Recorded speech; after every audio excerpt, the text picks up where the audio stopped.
yo, man, it's so difficult. I want to die, dude. Every day I'm so stressed. That's why I'm drinking alcohol. Thank you so much, Changling Jin, for keeping my sanity. Pre-Instagram, right, pre-social media, the attitude was still like, if you do good art, they will come. Then very quickly it changed to like, no, you have to make content. Somebody told me, in your generation, you will not make it, right? And your job is to pave the way for the next generation because of how Singapore is. Yeah. I just feel, wow, then fucked up. Regina's song, like, they really love her. Local kids really love her, and that's amazing. I'm so happy for her.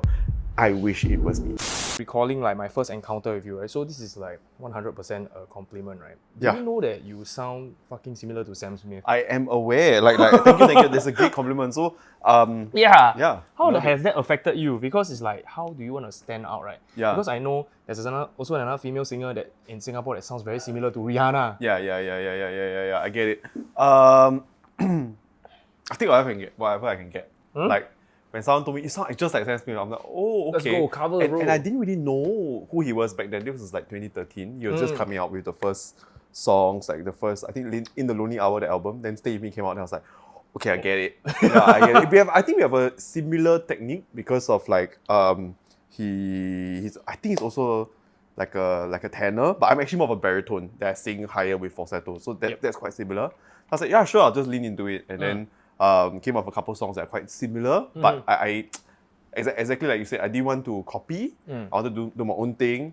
I think it definitely worked in my favor, and it's been a lot of fun.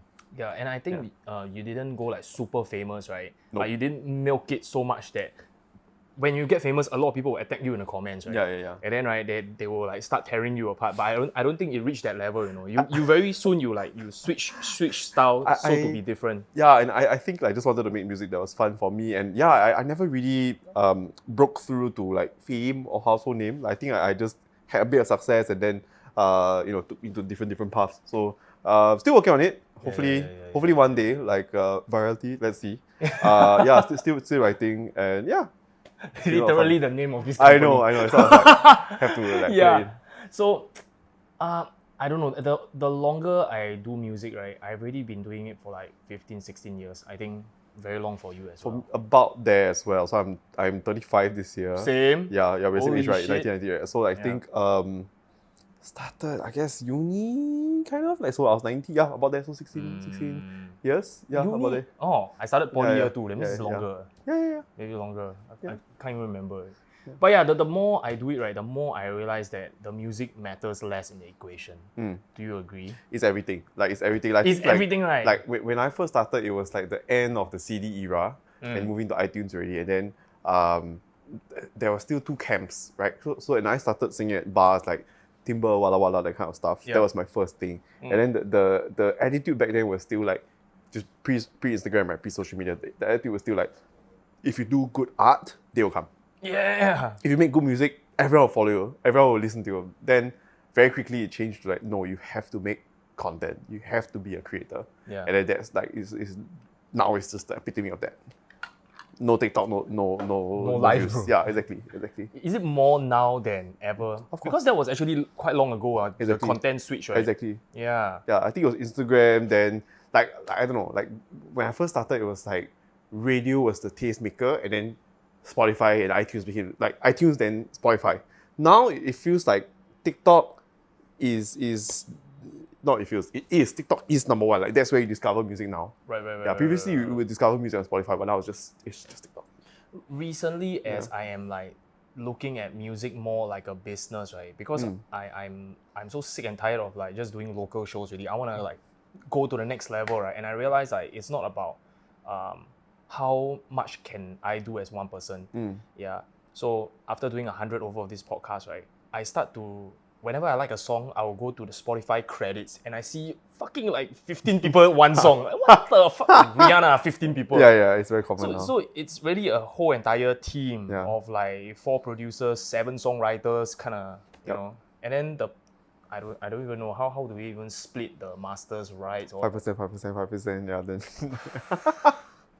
probably it's 80% labor. Yeah. Then all you suckers share this 20%. Yeah, for the chance. Yeah.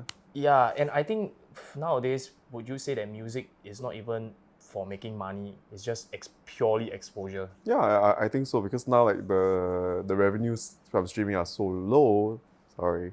Facts, is real, dude. right? So Yeah. like that's your marketing engine, and then you earn from the peripherals. Then what is stopping people from just doing covers or remixes since it's so much easier to hit than an original song? Because people are still doing covers.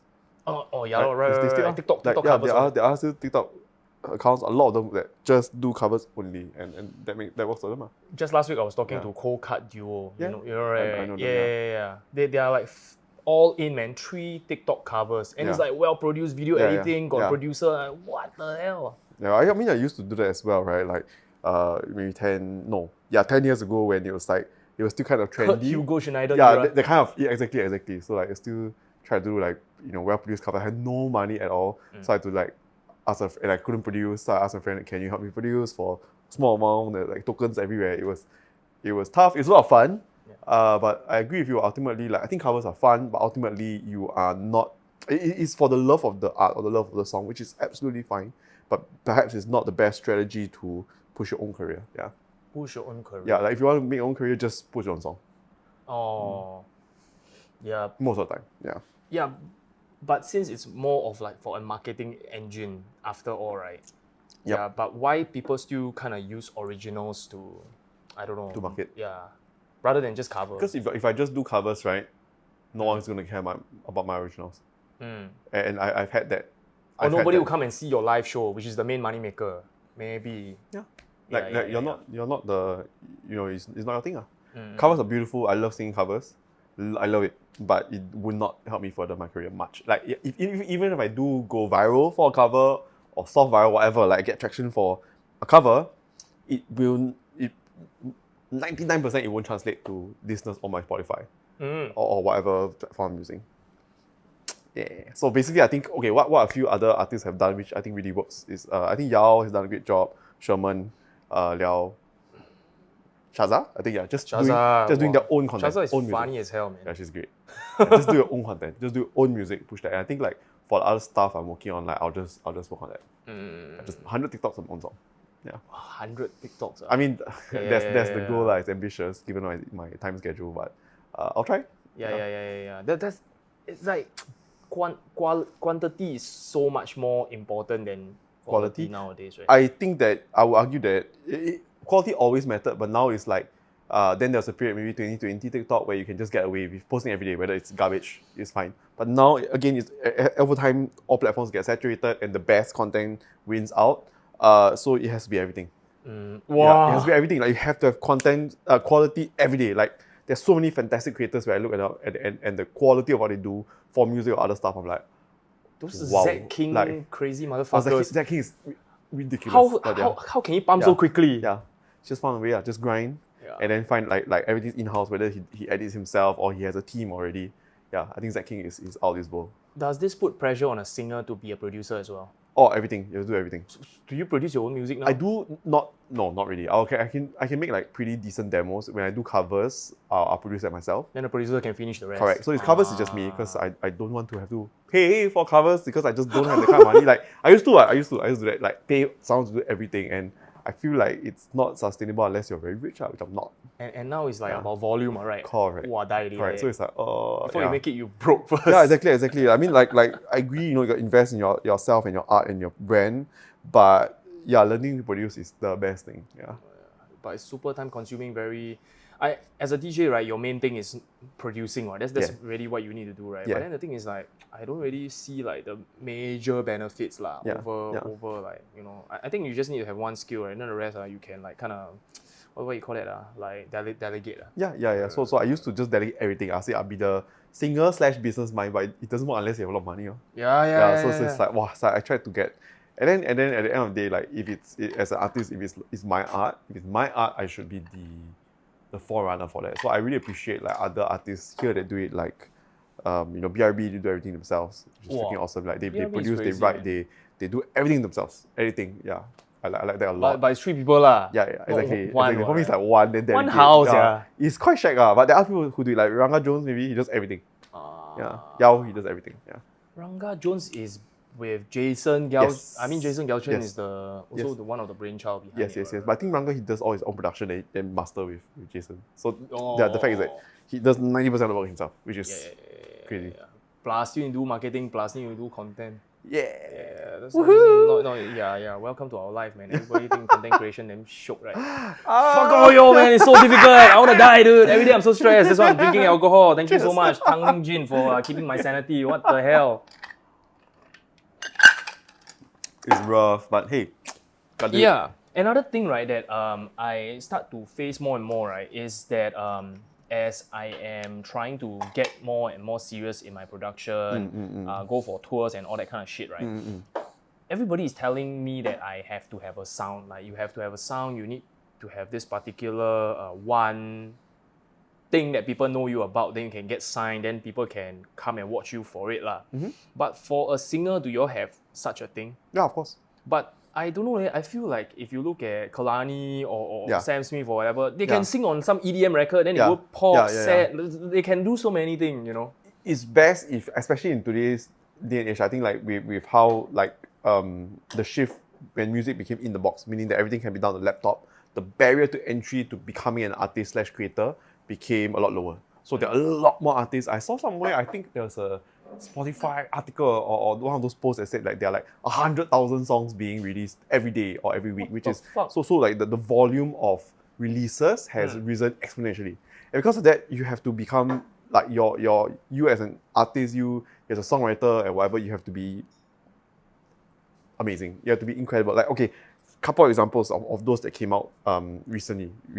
Sabrina Carpenter, Chapel Road, right? They have a brand, they have a look, they have a song, like they have a sound. So I think it's always the best. Like, if it's very hard to have this Venn diagram, if you must be like super good looking, super good singer, have a brand and be able to write your songs as well, and have a artistic vision. Like for example, Chapel Road is like she's trying to be like a drag queen makeup and then crazy vocals.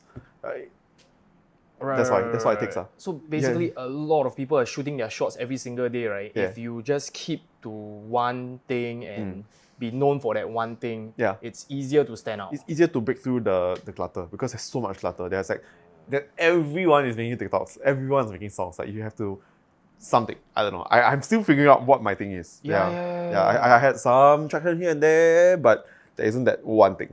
Yeah, for me. Yeah, and you would traditionally think that 1 million views will be enough. Nope. But dude, it used to be like maybe 10 years ago, like 1 million, yeah, now 1 million is like, if you don't have 1 million, then never mind. What the fuck? It's so true, man. It's true, right? Yeah. What the hell? I think right, you are celebrated if you have 10 million, you know. But then for somebody like BRB, right, all their song 20 million, Singapore also don't know. Yeah. I think it's because they were very clever in the way that they did like regional collaborations. Yeah. So they'll find like a Japanese version of BRB, a Thai version of BRB, a Taiwanese version, and they have like pretty strong friendships. Yeah, and that's great because they I don't know, like we talk about this a lot. There's a kind of a culture in Singapore where we don't like our own stuff. We don't like our own brands. We don't like our own musicians. We don't like our own artists. We don't takes really more to prove correct. to us, right? Like it's only after the international recognition. I'm sure this has been addressed here on this podcast as well and everywhere. It's just we know it. Let's just accept it, and then you only recognize when someone else recognizes you. One day you do a Sam Smith collab, I think everybody will cry, bro. I mean, that would be bro. incredible. I think for me, like, I don't do it for money anymore. So I'm hoping like, if my songs can just speak to people, that's all that matters. Like, of course, views and streams will be amazing, But I don't crave. I mean, I crave it less. Like I just want it to be good, and I just want people to like it. That's it. Right. Yeah, having a day job is like, wow, will take up so much of your time. Yep, tell me about it. When you decide to do music, right, is it like you still have to like kind of put in a conscious effort, okay, today I need to shoot something, or it's like more like whatever I feel like it, then for you? Okay, so I'm actually not a super disciplined person, and then I tend to like prioritize, like I'll just do what needs to be done now, if not, nothing is done. Yeah, so I've been working in tech for like 3 years. Yeah. And I Crazy, recently, bro. I know I'm in sales, which is like. Is it like the harder you work, the more money you earn, that kind? Hypothetically. Oh, yes. Sales, so, right? Correct, right? But there are certain things that are just always out of your control. So I always feel like for the last 2 years, I always feel like I'm always behind the deadline. Yeah, so it's like, but at the same time, I had to pivot after COVID. Like I think before COVID, if I had a bit of traction, 2019 was a great year. I had a bit of traction, and then when COVID hit, it was like, I think you were there. So it's like every artist was struggling like crazy. I had to get a job somewhere. I got something at MediaCorp, which was fine. I created Indigo, that was fun. And then I had to move on. So I think in a nutshell, to answer your question, I have to be super disciplined. I'm really, really, really time poor.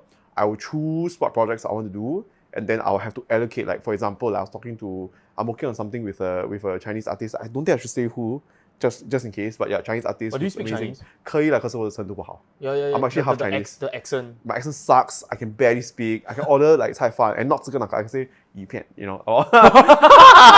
Oh shit, bro. But that's the extent. Like my mama is crying. Like my Chinese sucks so bad. So I'm working with Chinese artists. I think it will be English song or bilingual. We were like planning. Okay, we're going to do something in August. So we have to work backwards. The assets must be in by July.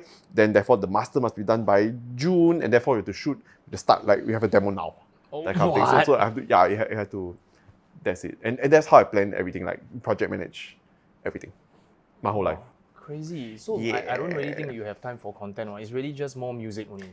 Music Like, you're busy. I Already. have to make content, but I think like it's easier. Like I try to push old content. It doesn't work. It doesn't have the excitement. Like it has. I mean, of course, never say never. Like there's some artists, like for example, Cesari, It's You. It had its viral moment years after the initial launch, which is awesome, right? Awesome for him. Good job, man. But anyway, like I would say for me, like I think it will be easier to push something that's promote something that's fresh. So that's the plan. So that means new music, then you do TikTok around that, create content around that. It'll be easier. Yeah. It'll be fun. Right. Yeah. Okay. So let's see. What did I not cover yet? Okay. So do you believe that Singapore has the infrastructure to support homegrown artists? I think back in our time, not really, but now we try to build something, right? Still no? Honestly, no. Right. Okay, I remember like last time there was this kind of argument like, there's this example. I think Brian Adams. Do you know Brian Adams? Adams. Brian Adams, super old school. Like he's on the radio. Like he's damn old school. Like, I think he came out in the 90s and summer of '69. That guy, singer lah, basically. So he kind of like broke out in, I think it's 90s or 80s or something. Sorry if I got this wrong. Not Singaporean. But no, he's Canadian. Okay. And he has a global hit, and he's still played on radio today in Singapore. Because back then, somewhere around that time, I forgot which era, Canada had this thing where 10% of radio acts need to be local. Oh. And because they kept playing his songs at 10%, he was very marketable. He became a global success. So I remember like for like maybe generations, people who are now in their 50s in Singapore, musicians and people who are advocating for that, they were trying to get Singapore radio to also play 10% local. Are we? No. Sorry. I correct me if I'm wrong. I think that they try, and then when I was in MediaCorp, like we tried to make it happen, and there was some support, but at the same time, local people don't. Okay, so if I'm a radio station, any radio station here or anywhere, it's a business. You have to play what people want. 20 years ago, 30 years ago, it's very hard. I think like we didn't have the technology, so you can immediately tell if you put like song A, Dua Lipa. Song B, local. Song C, Sabrina Carpenter. You can tell. There's a dip in the quality. There's a dip in the production value. You can tell the volume and the crispness of the mix is different. The worst is the audience drop off. Wow. Yeah. So if I'm a radio person, I'll be like, why take the risk? I don't need to champion local. I don't care. Yeah. I just need to sell my station. Yeah. So I get where they're coming from. And then when I was a younger artist, I was so frustrated. I was like, this so and so station will play my song. Great. This one, die, I also don't want. No matter how like build relationship, try to make good stuff, and they just won't play my stuff, and I was so frustrated. But then when I was on the flip side, I got it. Like they need a minimum standard. There's always a human bias. Singapore, like there's this culture that I don't know. I think it's moving a little bit. Like with Regina Song, like they really love her. Like local kids really love her, and that's amazing. I'm so happy for her. I wish it was me. I wish we had that in our age, but we didn't. It's just, can we make that move? Can we empower the next generation? Yeah. When I was in army, somebody told me that in your generation you will not make it one, and your job is to pave the way for the next generation because of how Singapore is lah. Yeah. And I just feel then fucked up. Yeah. That night I just like cannot sleep, man. I'm like, oh fuck, that's a heavy one, bro. Yeah.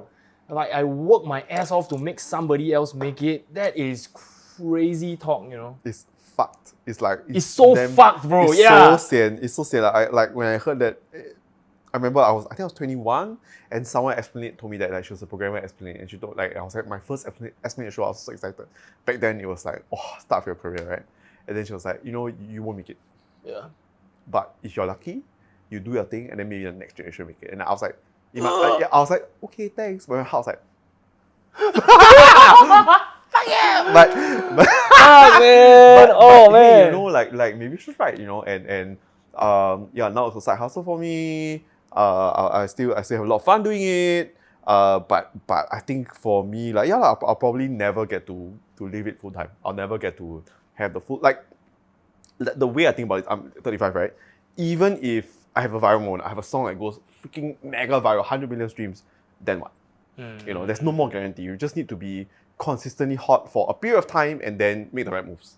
Like even like, I don't know, like I was thinking about it when you see The Voice, right? Freaking John Legend. He's been around for a long time. He's so good. One of the best singers in the world. He can write. But actually, how many hit songs does he actually have? Yeah. All of Me, Ordinary People. That's it. I know Simon Cowell was talking about One Direction, right? Yeah. He said that, right, if he managed to make 10 hit songs for One Direction, they can take a break infinitely and then suddenly come back for reunion tour whenever they feel like they need to make some money, and it will be viable for the rest of their lives. Yeah. And I think, yes, but they are like, okay, how many guys? 5? I want to say 5. One Direction is 5? 6, I maybe? think so. 5, Yeah, 6, but like, okay, one RIP, one's gone.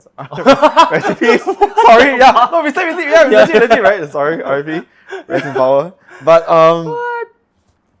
like, that's 5 people who made it. There are a million who didn't. Right. Okay, I can tell you a story. So I remember I was in LA. I think this is 2019, so just before COVID. I was working at a company selling in-ear monitors, right? Like the IEM. Yeah, IEMs, exactly. And then we were at NAMM, which is National The showcase something one, Music Mess Up, right? Yeah. And then there were so many amazing artists. Yeah. They were incredible. They were just like demoing. And then like I remember this guy who's incredible. Oh my gosh, I forgot his name. But he's incredible. He was like a good-looking guy, singing, screaming, like sing and scream rock, play guitar solo, do the production, play drums. Then I was like, what?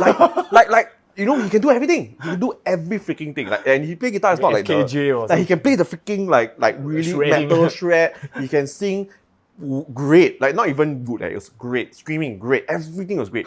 I was like, oh my gosh, this guy has to be a superstar. He has to be a global star. I went, he was like, what, 1,000 followers?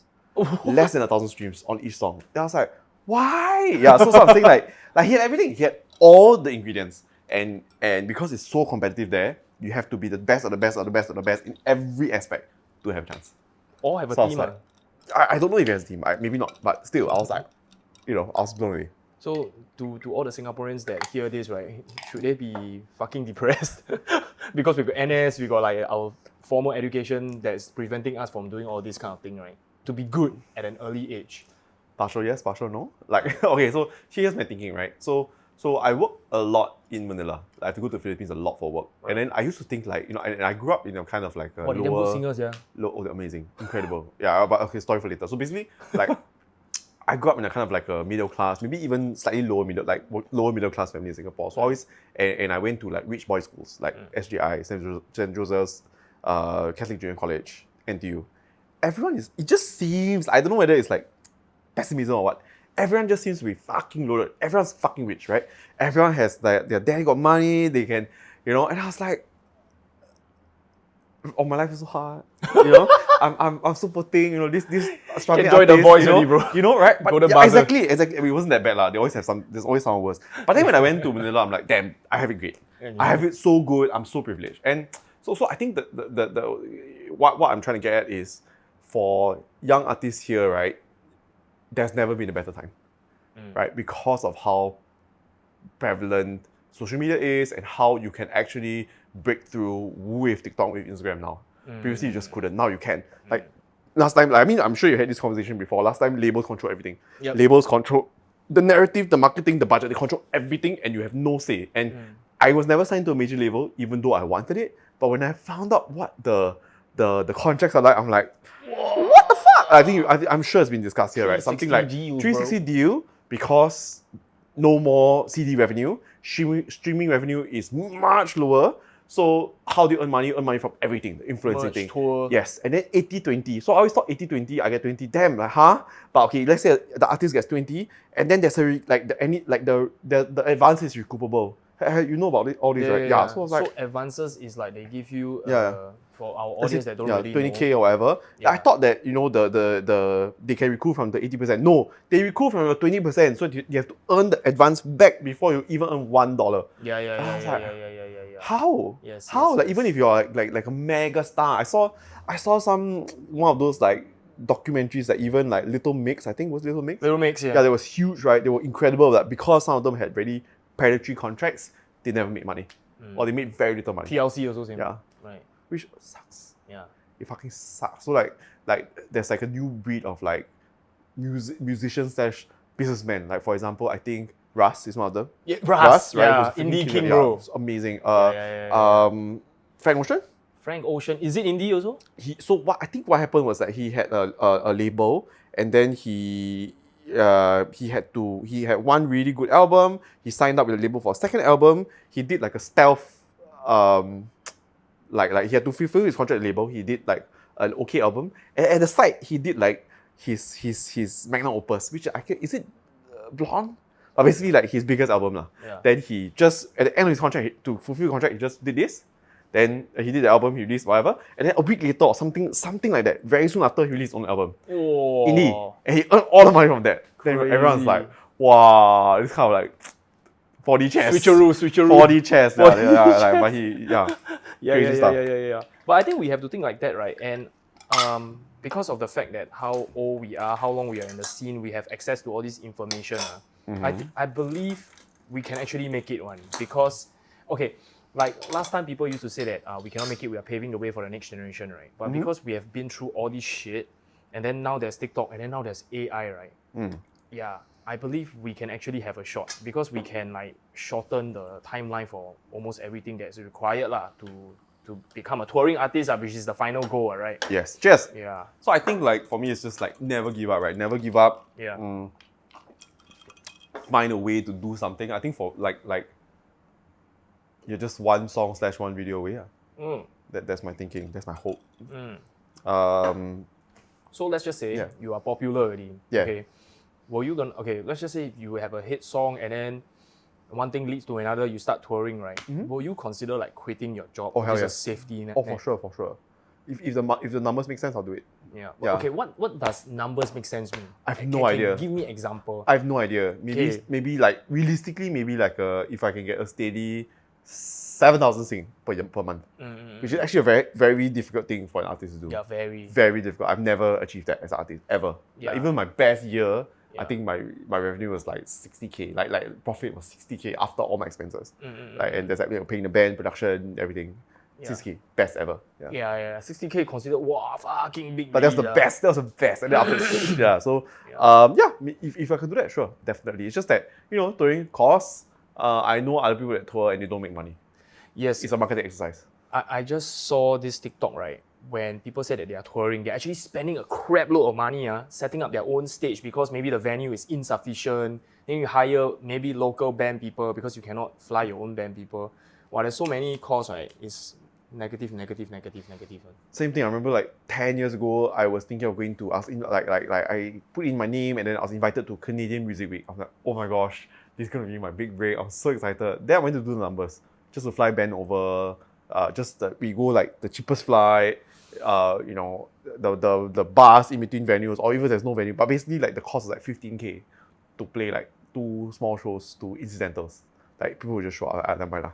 It's not right. Like I think the idea is based on what I've seen from friends / peers who've done it well. I think 2 examples I've seen are really BRB and Regina Song, whereby they built like for BRB they went through smart collabs. They built a sound. They know who the other cool artists are in their category, which is amazing. And then when they actually went to tour in the US, they had sold out shows. Whoa! Every single show was sold out outside. And I remember like they told me that they were slightly nervous about it, but they went there and it was a smash hit. I'm so happy for them. Like, how hard is it to go to US, the other side of the world, and have packed out shows every night. Wow, that's amazing. And then of course Regina's song, she did like a regional tour recently, all sold out. So I think it has to start from building a real audience of like super fans or people who are actually willing, like love you so much that they were willing to pay for a show, which is not easy. Then do the show. Correct. If not, like, what's And the how point? do you identify like you have super fans all over the country? Spotify tracking country. Yeah, like your analytics are so like your combination, your socials and your Spotify. I see artists doing that, right? Hey, if I do a show in X city, will you come? And then if 300 people say yes, then okay, can. But can Or trust 1,000 me. people. People can anyhow put yeah, but attending at the same time, there was like, I remember even freaking like huge acts, like I can't remember, was it like Charlie XCX or Brandy or someone? Yeah. They like huge, right? But they're not, maybe they're not super viral right now. Not A-list right now. But yeah, so they have a ticket for 8,000 people, then suddenly, cancelled due to unforeseen circumstances. Yeah. Unforeseen circumstances is always code for tickets not sold. Yeah, even it happens to the best of us, right? Like even like fucking Swedish House Mafia also gonna unforeseen circumstances. Wow, and you would think Swedish House Mafia is a legit A tier, you know, the weekend collab. You know, that one I think maybe it's really unforeseen. But I mean like it's the other artists. Maybe the venue never do proper marketing as well. Could also be, possible, right? also possible. Because they're like squeezing in like 26 tours, right? Touring and the venue stuff and ticketing is just another behemoth. Yeah. I was like calculating Taylor Swift per tour. I think she like net profit like 17 mil or something like that. Easy. I think she made record, right? 1 billion revenue. Yeah. I was like counting how many tours, right? 200-300 or something. Go for her. She's mastered the music business game. Yeah, from a young age actually. Yeah. But I think it's like really like record label push, and then from there, then she like fight out the record deal. That kind of 4D chess thing lah. Yeah. So I don't know, maybe, you know, some people might want to consider doing this. I think for us it has to be different. Like there are no more record labels, right? Yep. It has to be own self do. Yep. I don't think it's impossible, but I think it starts from having a great product, having a great idea, having consistently great marketing via like engaging videos that are hooky, just like have everything on. Yeah. What's your plan? What's your goal? Like what are you doing? Like do you have any big projects this year? Like besides this podcast. Okay. Initially, music has been the forefront for me, but then now I feel like content is the way.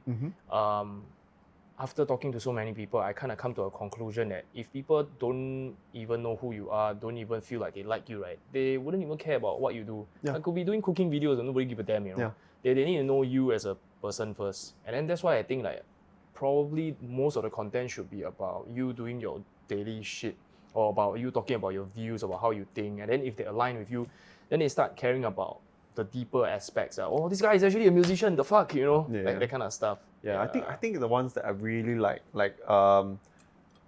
there was this, like just doing covers on TikTok is not enough. It's just not enough. Like there is this artist called Noah, Good Boy Noah, in the US. He combines cooking, he produces R&B songs. He has a freaking puppet, so he'll do like the puppet will rap, he'll sing, and he'll sing the recipe that at the end of it there's humor. So it's like comedy / puppetry / like killer music, and then food. One so person. It's like one person. Of course there's a team but still it's like the quality is like.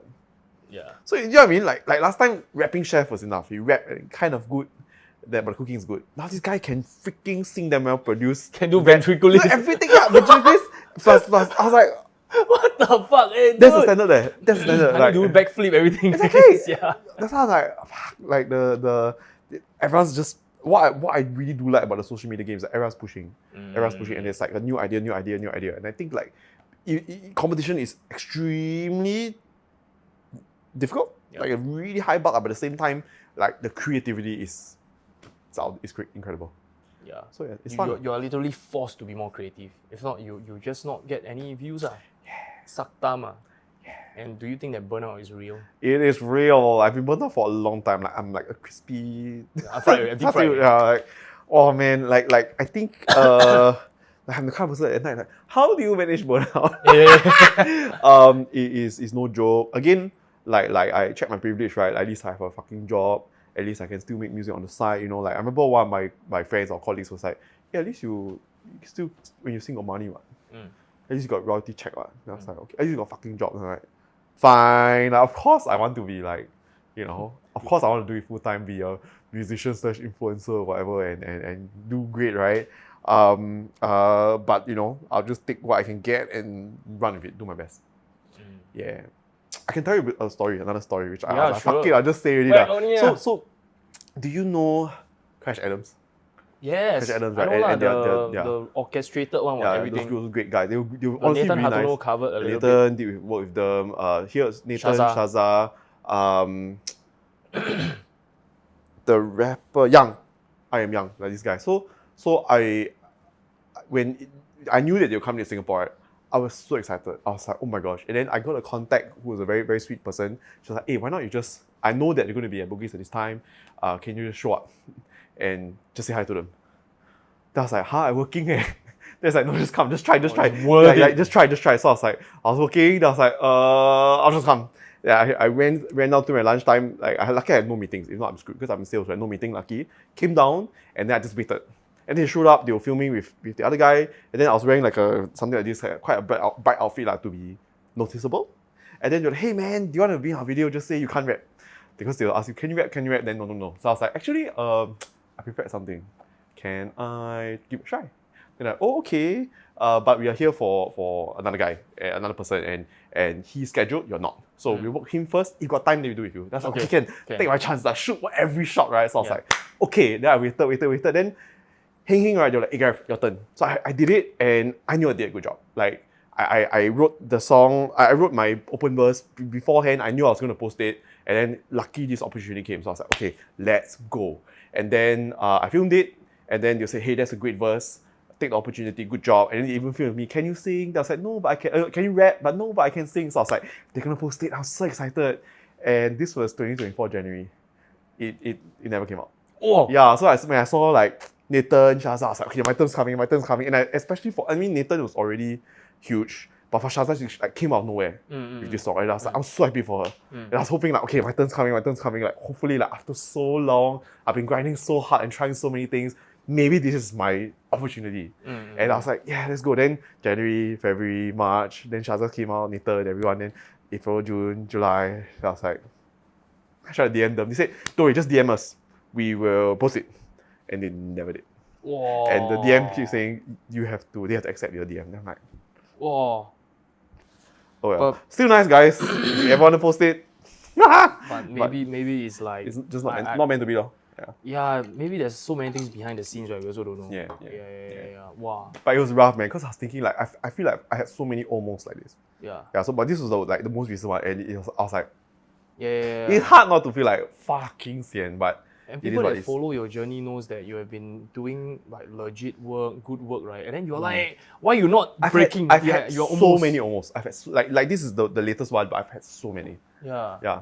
But do you know why? No idea. Really? No idea. Like, I mean, like someone who like I had a falling out with a friend. He said it like you never made it because no one likes you. Oh. Like everyone fucking hates you. And I was like, oh, cool. Thanks. What? I was like, that was a falling out. I was like, oh, thanks, man. What Good to know. But it's fine. I mean, earlier in my career also, some people came up to me and said, actually, we thought you're a fucking asshole because you seem so... Huh? Yeah, then I was like, oh, what? Thanks. Yeah, but I mean, like, I guess when I was like 10 years ago, when I was like, 15 years ago when I was 23, whatever, maybe I see a bit more obnoxious, like egoistic, or sometimes people came up to me and they said like, I guess I think I was. I'll say I was. And then I remember another person was like, hey, you're too nice, so you must be fake. That's like, what do you mean? Like can you all meet up? Exactly. Can you all link up? No, that's not, like my band was like, Gareth, you nice, you lose. You not nice, also you lose. But at least people are still talking to you, right? Never mind lah, still talking about you. That's like, fuck. So I don't know. Like maybe I'm not likable, but okay, if I touch my heart, I think it's just that combination was enough. Like I can't really control my looks, but I can control my diet. So I can be leaner. I can control the song and the story of my song. I can control the creativity of my content. So I can only control this much. If I can control all of these things, then it's just a matter of time. Right, I saw somewhere, was it? I don't know whether I'm misquoting Tom Hanks or whatever, but they say like success is guaranteed, but how long you need to play the game. Oh, depends, right? It's just different for everybody. Yeah, lor. Yeah, I believe also like really luck is like a huge portion, right? And unfortunately, you cannot control luck. Like you can You control cannot everything control, else. you can control everything else. Yeah. So I feel like for me, it's still, the dream is still there. I'll still work on it. I'm working on it a lot less, but I'll try to like, plan my moves. At the end of the day, like even if I never go viral, if I never break through, at least I can look back and say, hey, I had a lot of really good experiences. I met a lot of great people. I did like NDP, I did Chingay twice. I did all sorts of really cool shows. Yeah, and I'm 35 now. Still got Rahim staying at 60. What? Still got all those viral grandpa. What? So I think like it will always be a part of me and my journey. And if I give up, then it's on me. This coming month also, I'm also gonna speak to a lot of artists like City Boy, Perk Pie Track, everybody that is like 35 and above, right, and still doing music, right? Yeah. And it's like a more and more prevalent reality, Last time it's all about Justin Bieber, then 25 never make it, fuck it, quick, go and do a day job. But now we are still fucking pushing, The reality is cost of living is mad high here, lah. Yeah. It's fucking high, right?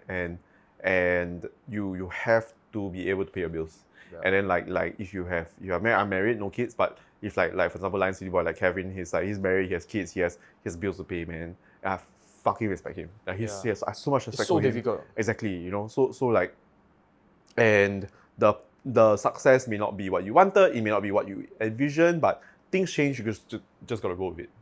I roll with it, I roll a lot, I feel like I'm always rolling. But like just roll with the punches. But I've had so many almost, I guess, that there will just come eventually it will be one of two ways. One day it will break through, or one day I'll call it quits. But I'm hoping it's the first. Yeah. I know, right?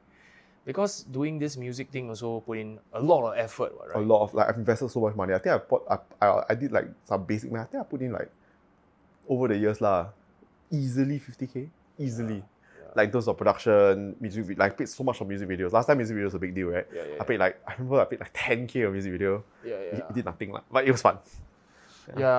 So maybe last one is, how do you like kind of handle all this like disappointment? Because it's like, wow, it's real, man. I'll be real, it's fucking soul crushing. It's horrible. Like I remember for example the Crash Adams thing, right? Maybe a part of me says like, why am I waiting for a shortcut? Why am I hoping for a shortcut, right? Because it's not shortcut. It's 15 years already. No, but in this case, it's like instead of grinding every day and making engaging original content on my original song and producing 10 original songs in a year, why am I waiting for someone else to hand me success? Right? Okay. I mean, of course, I have to like flip my perspective rather than I cannot say fuck you, Crash Adams for not posting. It's their content. They filmed it, they did the song. It's their prerogative to not post. It's just sayang lah. I just wish it was me. I never talked about this in the public forum before, but I was like, just say lah, fuck it. But it's very real, man. And I'm not blaming them. It's reality lah. How do I deal with disappointment? One day at a time. It's not easy, right? Of course, like when I see, like BRB, I see Regina Song, I see them making it, I'm like, Ranga, I'm happy for them. I wish it was me. Like, I wish it was me. I wish I had a taste of that. And like you said, like you cannot control your luck. But you can control everything else. So I choose to think like, I'll work on whatever I can work on, persevere, hope it works out. Yeah. That's the way, man. Yeah. Same for myself as well. Like I'm trying to also figure out how I can do music while surviving, while making money, right? And I also don't really want to go and do something that's too far off music. So it feels like you're splitting your time away from. And somehow now music, you really need to spend a lot of time on it. Not just the music, but building the relationship, marketing. Maybe you need to do small shows. Like stand-up comedians, right? Like Jiaoying Summers, all these, Bobby Lee, all these, right? They are just doing small-ass stand-up, 100 packs at their own country, clubs, right? But when they go the rest of the world, it's big as like Singapore sold out Bobby Lee and Andrew Santino. I'm like, what? Good for them, man. Stand-up comedy is fucking hard. It's so much worse than music, right? And gotta give it to them. Like they make the most of the platform. They all got big on TikTok, right? Jiang Summers, good for her, man. Fellow Asian. Yeah. Bobby Lee's been doing this a freaking donkey years. But Bobby Lee, I think they're all like utilizing the podcast format to kind of like boost themselves. Absolutely. I do think what you're doing is awesome. Thank you for having me. I think what you're doing is awesome. I know you are famous to me for your work ethic. You're a genuine person. I can't wait for you to make it. Yeah, same for yourself as well. You Thanks, know, bro. we are like literally the what people normally describe as has-beens, bro. Legit, it's real. But I'll own it. You know, just keep dreaming. Just keep dreaming, keep trying. Like, you're one video away. Yeah. Thank you so much. Thank you.